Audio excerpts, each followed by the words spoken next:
Hello and welcome to What's the Story? We're an inquisitive bunch of hosts from the What's the Story team on a mission to uncover stories about faith and courage from everyday people. And to help us do just that, we get the privilege to chat with amazing guests and delve into their faith journey, the hurdles they've overcome, and the life lessons they have learned along the way.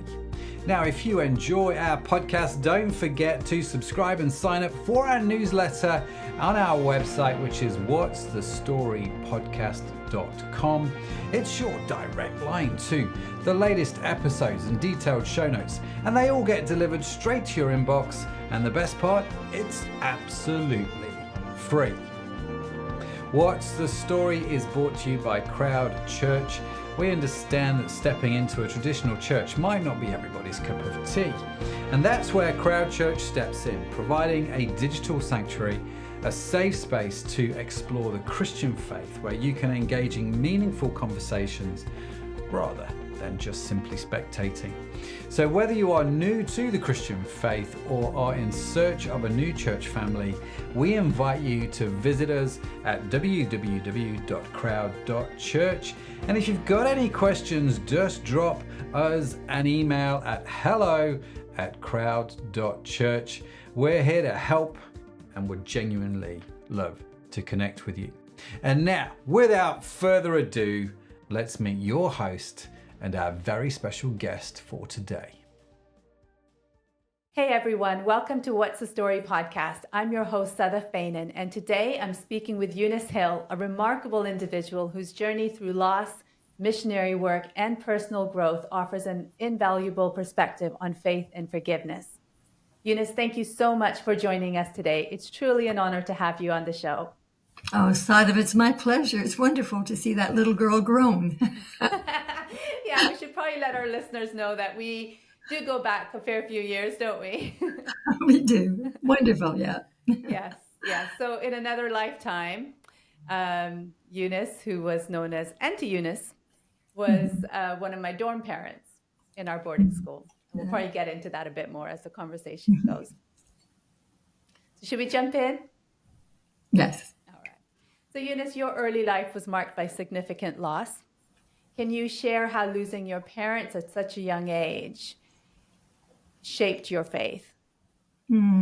Yes. I had parents who really loved the Lord. That made a difference. My dad had become a Christian later in life, and he'd gone through a lot, some mental ups and downs, but he was a brilliant man and member of the Legislative Assembly and lawyer QC, but had a depression right after he was married to my mother. And so my mother went through a lot in the beginning, but then I hardly remember any of that. What I remember is him being a very outgoing preacher. When he came back, he was very active in missions. He was legal advisor to many different mission groups. And Mom was the one that dashed in to make sure there was always food on the table when she had no warning when guests came. So it was a home where God was real in the first place. And Dad never hid his depression. He would talk about it and talk about the goodness of God bringing him out of it. And so it was a healthy home to grow up in that way. When Dad died, Dad died when I was 12 of a heart attack. Mom reminded us that we were very fortunate to have had him, but she grieved with us, she cried with us, but she let us know that we were blessed to have had a dad like that. And that helped us, I think, in preparing for her death a year later. She had had cancer, and it came back. And so she had a whole year when she was really dying of cancer looking after us. We didn't realize how sick she was, but she went to the hospital to have a checkup on the Friday, and they admitted her, and she died on the Sunday. Oh, wow. Until then, she looked after us in the house. And all the way through that, she said, if God takes me, he's going to look after you. He knows what he's doing. And so Romans 8:28 was always something that she quoted. And it was so real to her that it was real to us. And I remember when she passed away, I thought, well, I guess God has to look after us now. We don't have a mother or father. And God did it in amazing ways. My sister and I did fairly different things. She wanted home, and she she probably went through a lot more a difficult period, because I was more the kind that, okay, let's get on to the next thing. There's a boarding school up there, a lot of people, and I was very much an extrovert. Pat loved her cats and home, and it was, I thought we had the same experience. And as adults, I realized her experience was very different from mine. She was also the oldest and took responsibility, and I let her. And I didn't realize I was just letting her take responsibility. But I was blessed to have a big sister like that. And eventually she came back to the boarding school with me. She realized it was easier to be in a boarding school where no one had parents than to live in a family where there's just a bit of difference, although the family was a lovely family. So God took care of us in many different ways. And at that boarding school, there were missionary kids who had never been, who didn't see their parents for about 4 years at a time. And some of them are elementary kids. And I got to know quite a few of them. And it just seemed like such a shame when a boy in my class, his parents wouldn't be there for graduation. And I really got to see some of the hardships of MKs. And so when I was talking to a missionary, I wasn't a particularly well-behaved child. I got into a lot of trouble. But all the way through, I thought maybe someday I'd be a missionary. It was totally unrealistic at the time. There was no congruity there. But God is merciful. And at the boarding school, it was a wonderful time to grow and be nurtured. And there was a dean of women that was very, very, very merciful. There were a lot of punishments, but we had a good relationship, and I knew she loved me. So in talking to a missionary then about what I should do, I was getting to grade 12 and I wanted to go into missions. He said, we desperately need people to work in the country, where teachers for the country for MKs, so they don't have to be separated. Well, that really made sense to me, and that was when I said, Lord, would you let me do that? And he did. And that was a wonderful story too. Yeah. That's great. I just want to go back to some of the things you were talking about with in your early life with your parents. I wanted to ask, how old were you when your parents died? I was 12 when Dad died and 13 when Mom died. Yeah. Oh, that's young. Yeah, and that was a hard age. And yet it's amazing when I look back and see that Mother's statement was true. God looked after us. And there were certainly hard times, but my memories basically of being in boarding school were wonderful. I loved the kids. Yeah. I really missed Pat the first year when she didn't come. I remember standing by the window wondering if she'd drive in from the city with some friends that would come in. And I found that hard. But she came the next year, and that made it easier. Yeah. Yeah. And then she ended up graduating the next year and going to Montreal, to McGill for university. And we were really never together again then until about 1960, which would have been when we were about 20. I was about 20. And so that meant a lot. We had 2 years when I taught in Winnipeg here, and she came and joined me in Winnipeg. She was a dietitian. Yeah. Right. Okay. Yeah. Cool. What lessons do you feel like your parents instilled in you in the time, that short time that you had with them? Because you mentioned about your mom after your dad died. She grieved with you. She cried with you, and also prepared you that if anything ever happened to her, the Lord would take care of you. Yeah. Which I think is a wonderful lesson. But I'm just wondering if there was other stuff that you have carried with you. I realized one of the amazing things was so many people deal with guilt, when their parents died and wish they'd done something differently. And I was a horrible teenager. I'd come in late, and it was Pat that would say, this is terrible what you're doing to Mom, and you're not listening, and you're not obeying. And I really should have just been miserably feeling guilty, after she died. And yet I always knew she understood. So somehow, she never wrung her hands and said, "Oh, what's going to happen to me, to you when I go? You're not behaving well." She could have used her illness as manipulation, and she never did that. She also reminded us that God was good through it all and that God was totally trustworthy. There were so many things that she got through to us in that year that she was going. And to me, it's amazing that I realized as I got older too what it meant to know I was forgiven by her. And I don't think I ever went and asked for forgiveness, but that's just a mystery, isn't it? That God can even do that. Yeah. Oh, I want to come back to that as well. Mm-hmm. So you mentioned missions, Mm-hmm. and I was wondering if you would want to talk to us about how you got into missionary work and education, and what Mm-hmm. drove you to this. Yeah, and that was an amazing thing that God did all the way through it. When I had that discussion when I was in high school with the missionary, and so I really felt God wanted me to go in to study, to do education and work with MKs.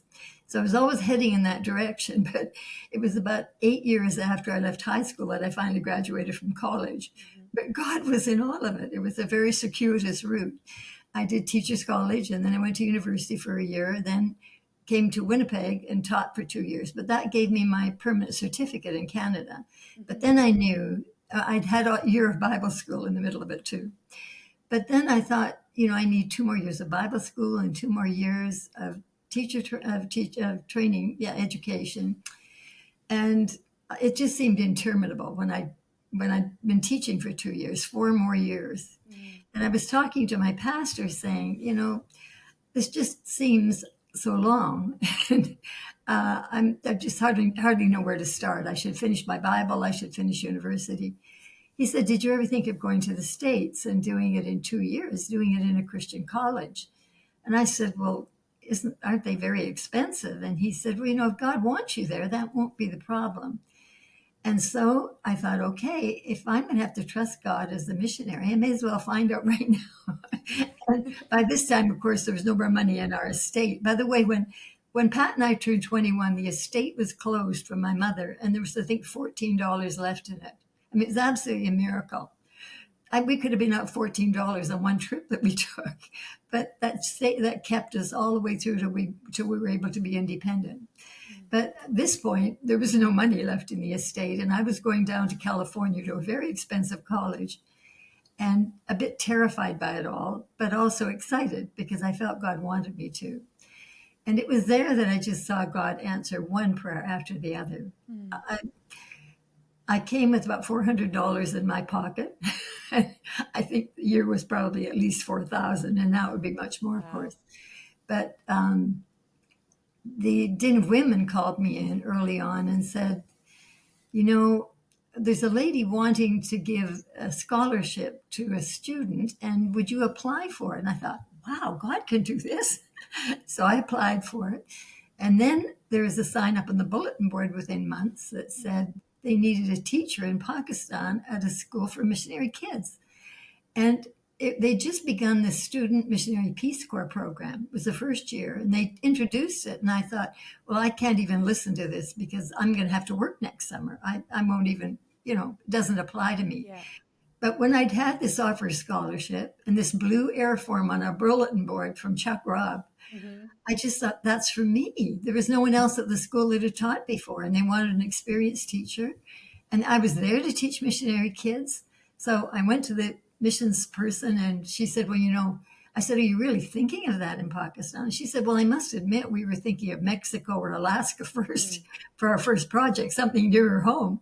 But she said, we'll consider everything a possibility. So she wrote them off. And so the Christmas holidays went. I registered for my second semester, and I had decided that if I owed any money at the end of the first semester, I'd go home. Because, and then I know God didn't want me to be a missionary. And if I didn't have any debts, I'd apply for the second semester. Well, with this scholarship, I thought, oh, yes, everything's wonderful. I applied. I got into the second semester about a weekend there was a letter in my mailbox that said, "This lady would like the scholarship to go to an American student. I'm sure you'll take this from the Lord." Wow. I thought, God, you've cheated me. I'm registered for the second semester and I don't have any money. So anyway, one of my friends who had always been amazed that I was there on faith, she couldn't believe that. She said, "What's the matter? God was really good yesterday." So it was good to have friends to sort of remind me. But I remember the missions woman too saying, "God, we know you're just as close in the dark as you are in the light." And that really encouraged me.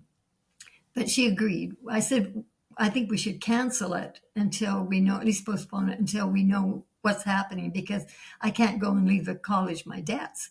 And she agreed. So there's no more talk of it. I went on with my studies. But the day before they were announcing the student missionaries, I found that my tuition had been totally paid for the year. Wow. I couldn't believe it. Incredible. And here, one of my head residents was part of a group that was in the auxiliaries for the college. I mean, in Canada, we didn't have auxiliaries for our universities. I didn't even know they had auxiliaries. But I guess she'd written them, and the different auxiliaries had sent money in. Wow. And then, of course, they wanted to hear about it. So I ended up traveling around to all these auxiliaries before I left.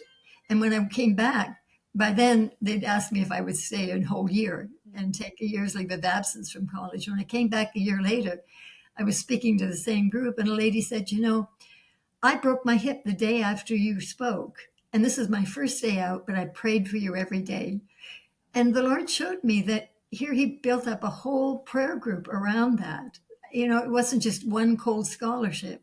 It was all these ladies in different groups that were praying, and God did it his way, and it was much better. So even that hard experience was just really a wonderful reminder that he was doing it. And then the kids had a shower for me, helped me buy all the things I needed for 15 months. Yeah. I was on a college campus with no car, so it would have been hard to gather that up. Yeah. And the Lord just looked after so many things. And arriving in Pakistan was one of the most exciting things that I ever did.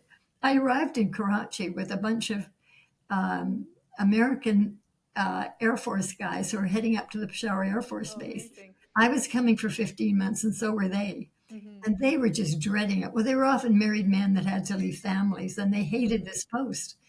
And I was talking like I was so excited and telling what God had done. And they were on the same plane up to Pindi. Yeah. And on the way, as we were going out the plane, one of the guys stopped by me and said, "Oh, I do hope it goes all right for you. I hope you're not disappointed." And I thought, oh dear. But no, it was wonderful. Yeah. God was very, very good. Yeah. It's incredible listening to you talk how God showed his hand and showed you how trustworthy he is. Same lesson that you had learned from your parents. Yeah. Yeah. Just God reinforced that all reinforcing that. along the way, Yeah. in many Yeah. ways. Yeah. Amazing. Mm. Yeah. It was So a wonderful platform of faith for me to head out. Yeah. Yeah, absolutely. Absolutely. And also, I guess when you know that about the Lord, you give him that space as well to do his thing his way, and you trust the process. So that's great. Well, there was also one experience before I went to Westmont that made a big difference too.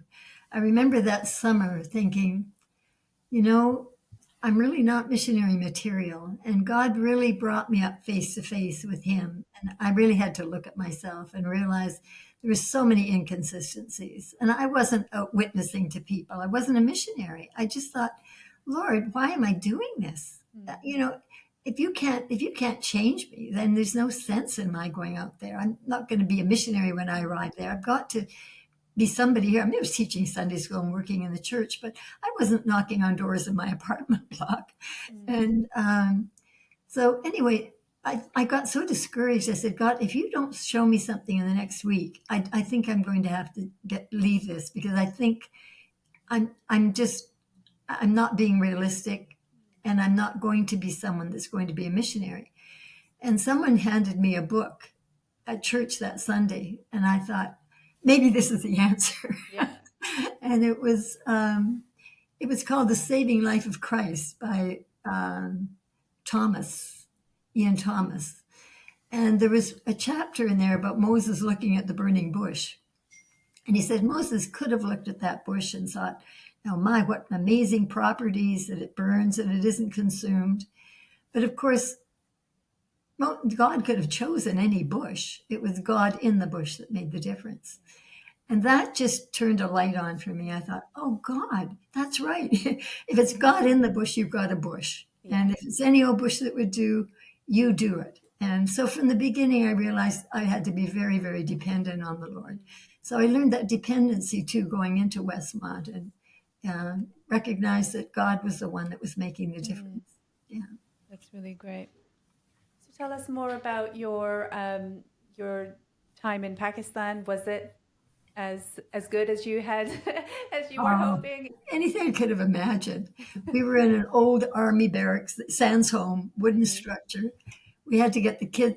I had 24 little girls in boarding it for, well, the first summer I was teaching, and that was a dream job.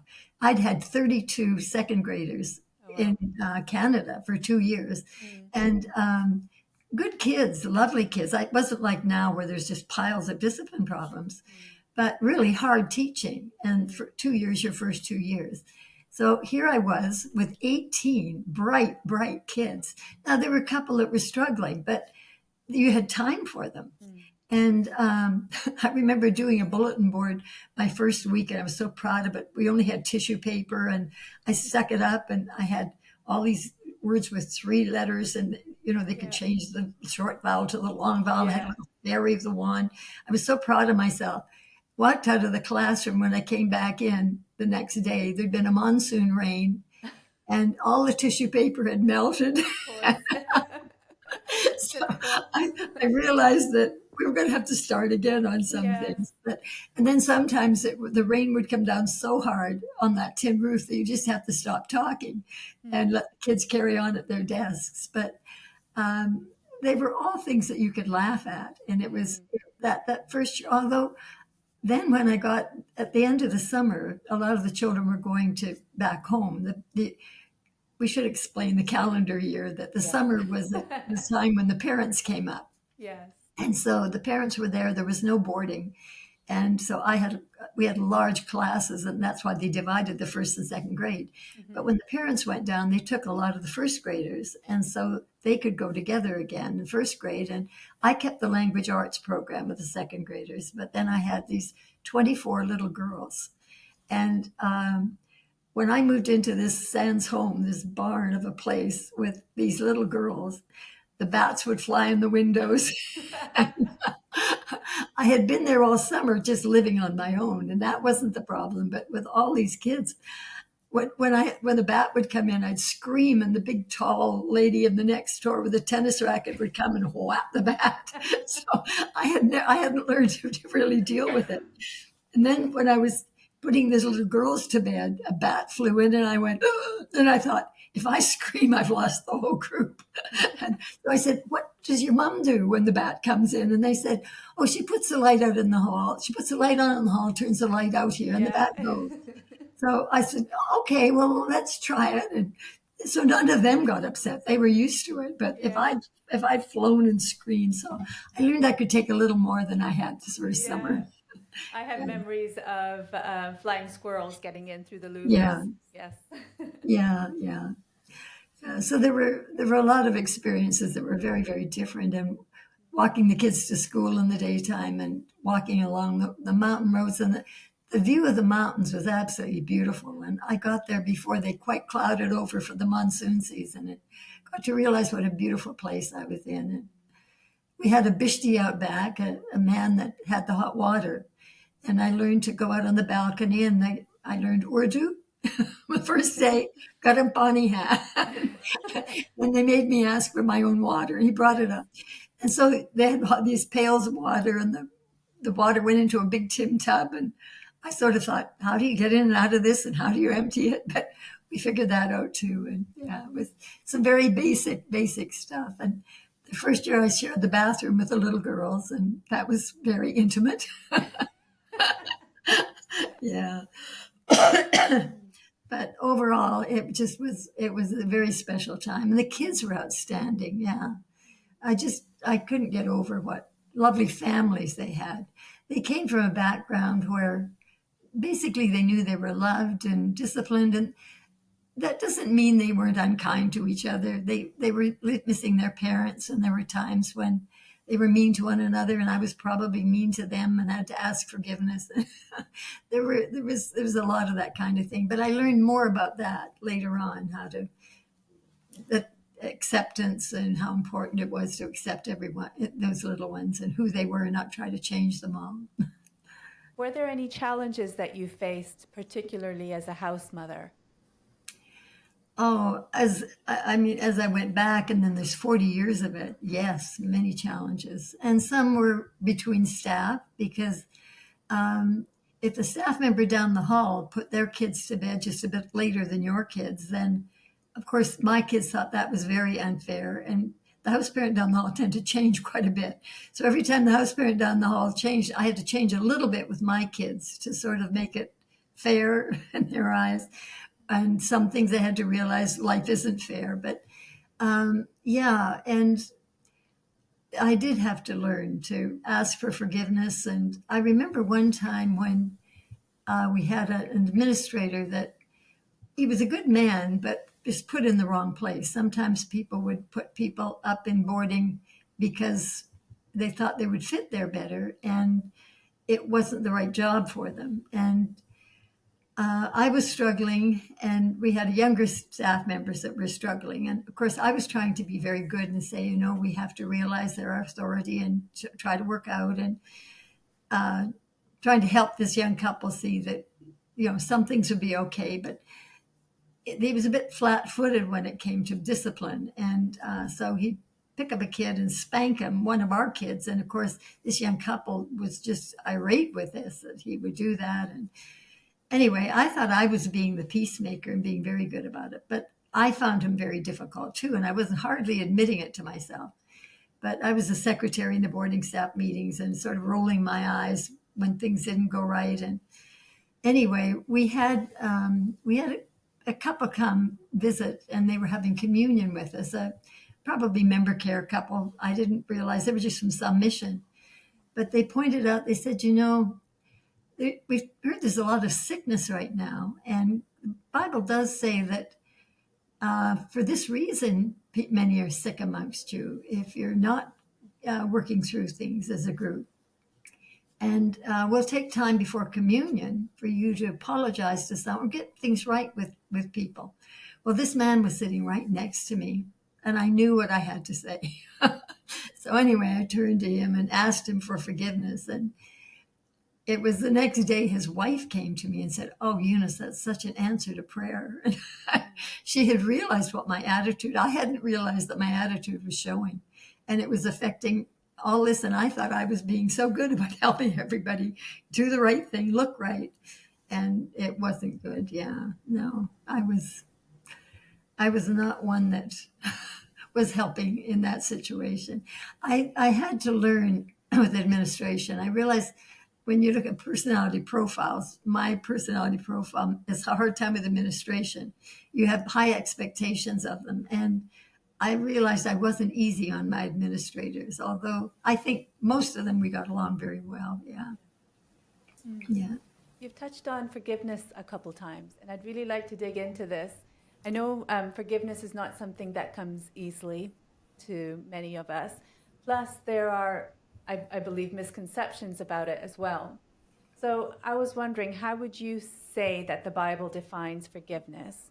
And then secondly, how does that definition then shape your, or has it shaped your approach to forgiving others? Wow.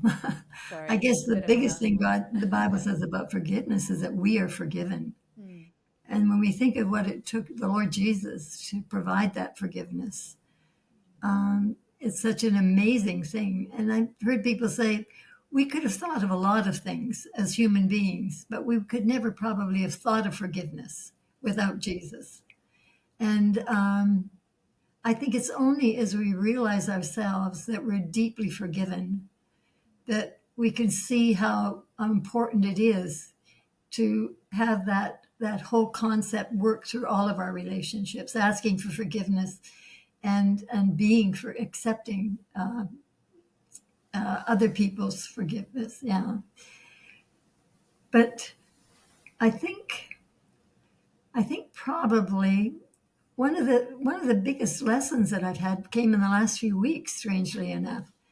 It's my 60 years that I've been since I went to Pakistan. Okay. And the little girls had put something together, and this was 60 years later. They were the first graders, and I mean, it was very sweet. It was just amazing. But they decided to get one of my little boys too, from the last group. Well, by the last group, I did not finish well at MCS. I was tired. I was getting close to 60, and I was still with young children. My hearing was going, so there was stress in hearing kids and the noise around, and I wasn't sleeping well. And I thought, Lord, this is my last term, and I'm not sleeping, and I'm teary, and I'm I'm aggravated with kids, just more irritated easily. And I was just so feeling so sad that I was finishing this way. In fact, Deb used to get some of the young teachers to come and help give me a break in the afternoon so I could have a rest. And I thought, oh, this is such a weak way to finish. And that little boy, when he spoke, he said, Auntie Eunice, I don't remember you ever even raising your voice or saying an unkind word. And I went into devotions nearly every night saying, oh, kids, I've been angry and it's not your fault. It's my, I'm tired and I'm not doing well. Forgive me. I'm sorry. And it just amazed me. Somehow those little kids forgave to the point where he didn't even remember it. I mean, he really spoke so sincerely about all this kindness and love I showed. And I guess I realized then how wonderful it is to be forgiven too.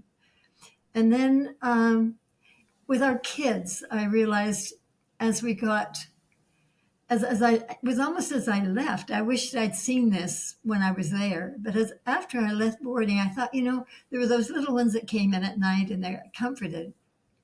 But then there were the ones that didn't come in.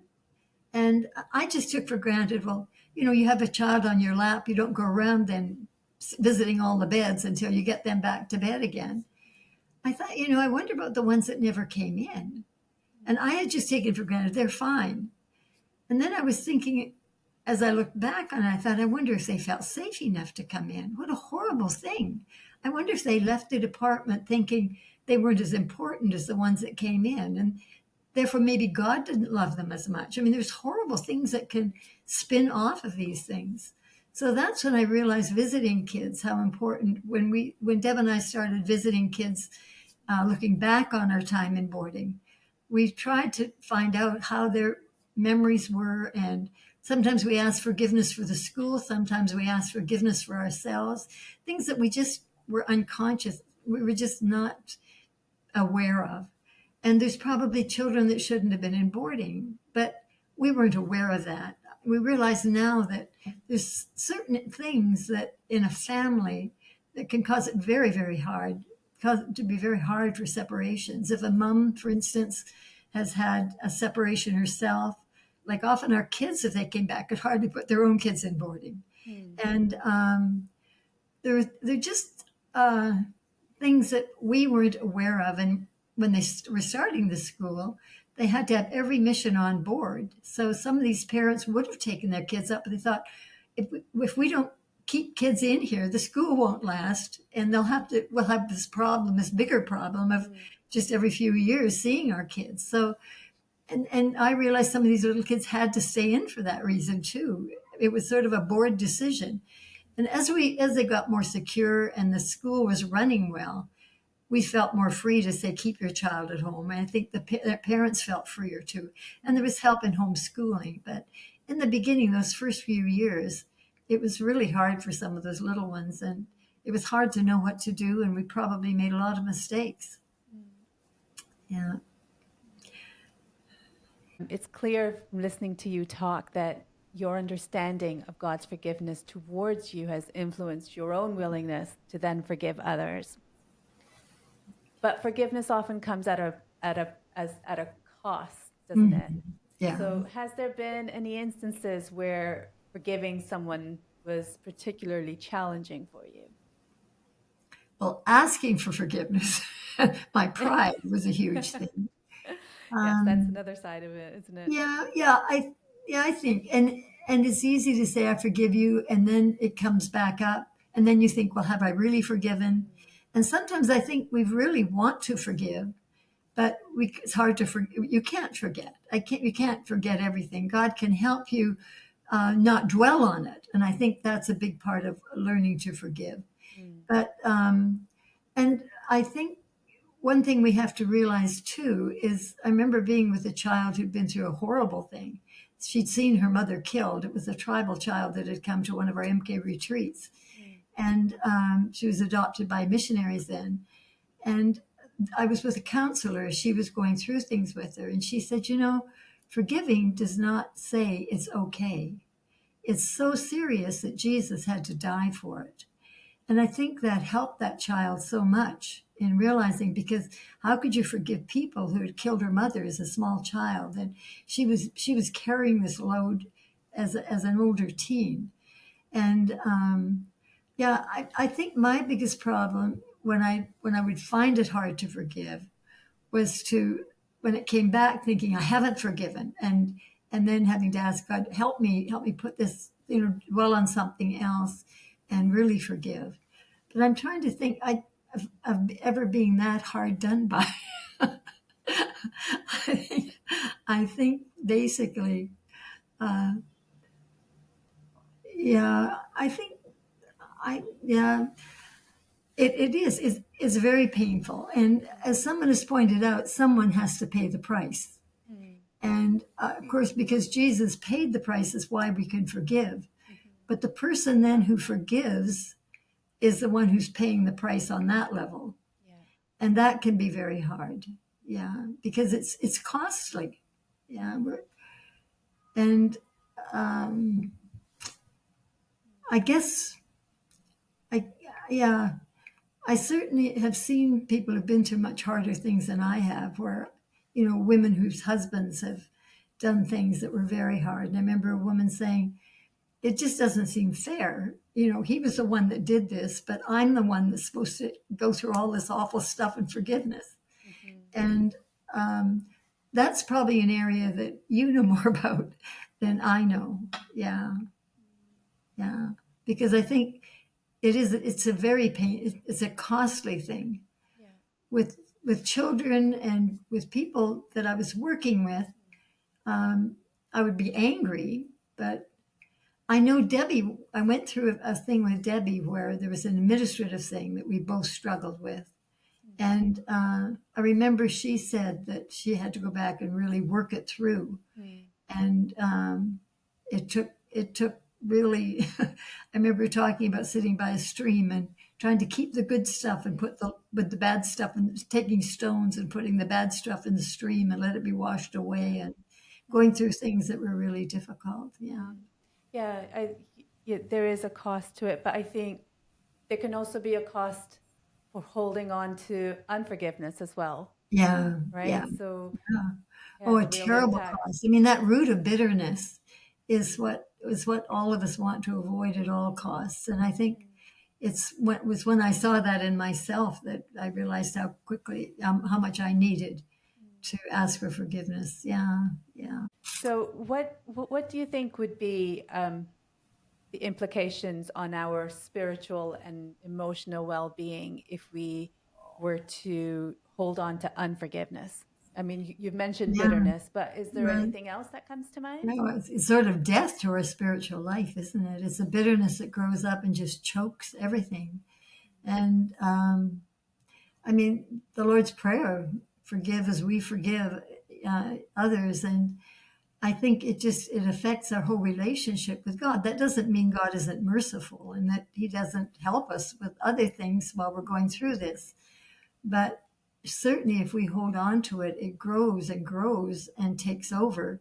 Mm. And that bitterness can spill out to everybody else, the people we love. Yeah. And it's something that we have a very hard time controlling. Mm. If we see people who really have that anger, that deep anger and bitterness, and I was holding on to with that man. I thought I was just being a lovely person. And I was not working on a relationship. And it wasn't even I'd been wronged. It was just I didn't like what was going on. And that was affecting everybody. And his wife was the one that told me about it. Wasn't even aware of it. So I think whether it's forgiveness, giving forgiveness or asking forgiveness, we can be very unaware sometimes until we have to face ourselves and realize something's wrong here. But I think it's so important to walk in the light, and God will shine his light on that. But if it's a matter then of the will as to whether we're able to come to him, I think we have to ask him to even help us with the forgiveness. It's a very difficult thing. And, but I think when we finally humble ourselves and come to God and say, I desperately need your help in this, then it can be worked through. And sometimes it should be worked through with somebody else to help us. Yeah. What would you say to someone who's been holding on to unforgiveness for quite some time?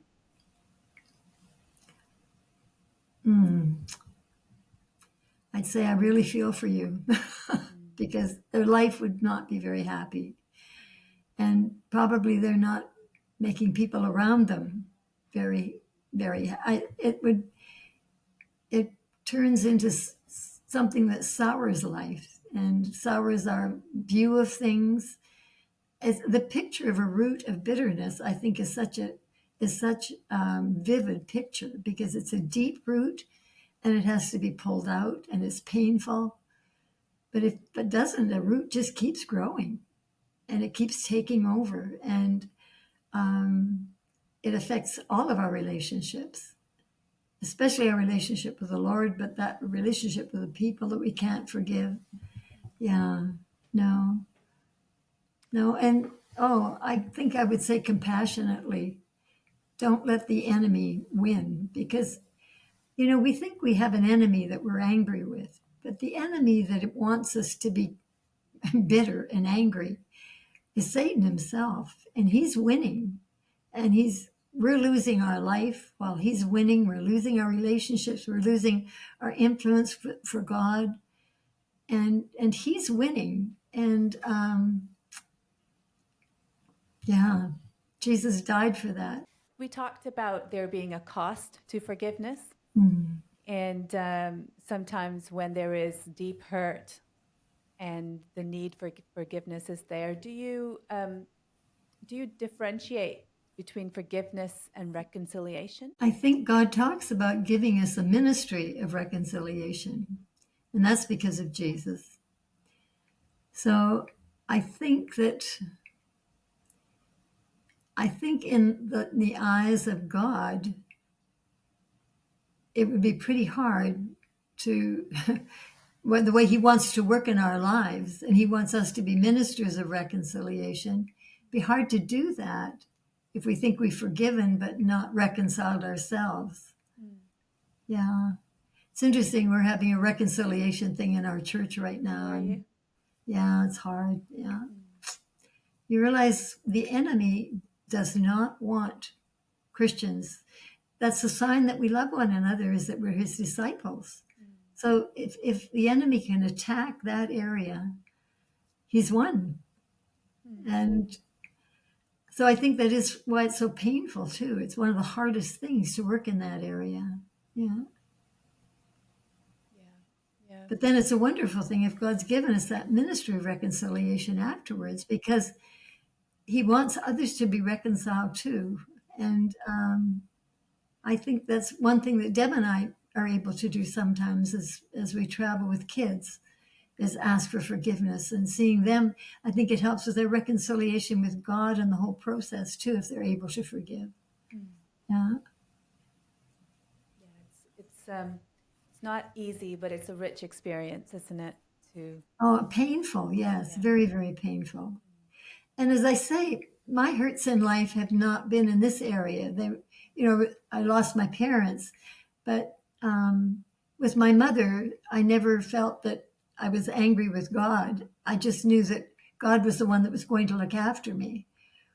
And I realized that when when you've had these very deep hurts, then they're far, far harder. And the more you love someone, the harder it is to forgive them, the deeper the hurt is. And of course, I lost family members, so it's only my sister and I. So, yeah, there are different things God has for each one of us, the lessons that we learn, yeah. And the experiences that we have to go through that are painful, yeah. So speaking about your family and what the experiences that you've been through and that you've shared with us, how has your understanding of God's timing and his goodness evolved? Yeah. I guess looking back, I just see is amazing timing. Yeah, we're going through this problem at church, and from the giving, I've been praying about persevering patience were the words that God gave me, and it was going to take a while. And I thought it would be all tied up in a nice little bow. I like to see things reconcile quickly, and it's gone on and it's gone on, and it's rippled effects. And I see now that God is at work. God has done something already, but it wasn't the way I would have done it. And he's merciful, and he's listening, and he's answering prayer, but there's people that are still not willing to be reconciled. And to keep believing and keep praying and asking God to continue in that is a hard thing. But that's where we pray for one another and ask God's mercy. And it's the kind of thing where, again, I see the enemy on the outside causing misunderstandings, and we lose trust with one another. And when things carry on, it grows.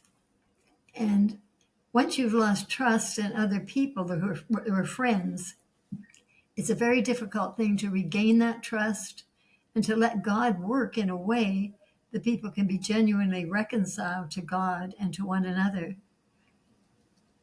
And Why do you think that is? I think because we're human, we're sinners, and part of it is deep hurts, but part of the deep hurt is that sometimes it's just I want my own way, and you're not listening to me. Sometimes you've misunderstood me, and I'm deeply hurt, and those are probably the deepest hurts. If we feel that someone has totally misunderstood us and said unkind things, and I think there's some of that in this thing in our church where there's very honorable people, fine people, but they went through a very difficult experience together, and they've hurt one another probably, and it's over even the third. It's over. It isn't even with one another, but they've hurt one another standing up for different parts of a problem, and I think some people would think, I remember one talking about the other and saying, well, yeah, someone's loyal to someone, but loyalty's in gangs too. So you just get that kind of an idea in, and then you think, well, that person has a problem with loyalty. And so, people are trying to be upright on both sides, but we have to be willing to really come to God and really look at where our motives are and try to see where our hurts are, and take responsibility for some of them, and give the hurts to God, give them to him, and ask him to do something with them, because he's the only one that can work in our hearts to bring any kind of peace. But as you say, that probably isn't until we let it go. And I think that forgiveness is really giving it to God. It's saying, I can't do it even, but I'm giving it to you to do. You work in my heart. And yeah. What is your one message? Oh, dear. Yeah, God is to be trusted. Things can be difficult in life, but he is for us. And if we can believe that and believe in his love, And that picture of being under his wings is a wonderful picture and a refuge, but also the excitement that he wants to work through us and he's willing to. But it's any old bush that will do. Yeah. Love that. I love Yeah, yeah. Trusting him. Yeah. any old bush. As I look back and see relationships with you kids and the way many of you have grown, it's just been such a wonderful thing. And yeah, we just trust God to keep doing it and keep making us open to new things. And yeah. And never give up on someone. Remember that it might not happen right now, but God is at work if we're praying. Yeah, yeah. Thank you. We can give up on one another far too soon. Yeah. We do. Mm-hmm. Yeah. Eunice, listening to your story, it's a clear testament to God's grace and his transformative power of faith and of forgiveness. Thank you so much for sharing your heart and your journey with us. It's been an honor. Sadaf, thank you. Yeah, it's wonderful to see what God's done in your life. Yeah, we're very thankful. Bless you. For everyone listening, thanks for tuning in today. I hope Eunice's story has inspired you to walk your own path with faith, to embrace the power of forgiveness, and to appreciate the beautiful timing of God's plans. Remember, no matter the challenge, there's always a way forward. Until next time, bye for now. Bye. Bye. And just like that, we have reached the end of another fascinating conversation. Now remember to check out Crowd Church at www.crowd.church, even if you might not see the point of church. You see, we are a digital church on a quest to discover how Jesus can help us live a more meaningful life. We are a community, a space to explore the Christian faith, and a place where you can contribute and grow. And you are welcome at Crowd Church. Don't forget to subscribe to the What's the Story podcast on your favorite podcast app, because we've got a treasure trove of inspiring stories coming your way, and we will basically hate for you to miss any of them. And just in case no one has told you yet today, remember, you are awesome. Yes, you are. Created awesome. It's just a burden you have to bear. What's the Story is a production of Crowd Church. Our fantastic team, including Anna Kettle, Sadaf Beynon, and me, Matt Edmondson, and Tanya Hutzalak, work behind the scenes tirelessly to bring you all these fabulous stories. Our theme song is a creative work of Josh Edmondson, and if you're interested in the transcript or show notes, head over to our website, whatsthestorypodcast.com, and whilst you're there, sign up for our free weekly newsletter to get all of this goodness delivered straight to your inbox. So that's it from all of us this week here at What's the Story. Thank you so much for joining us. Have a fantastic week wherever you are in the world. We'll catch you next time. Bye for now.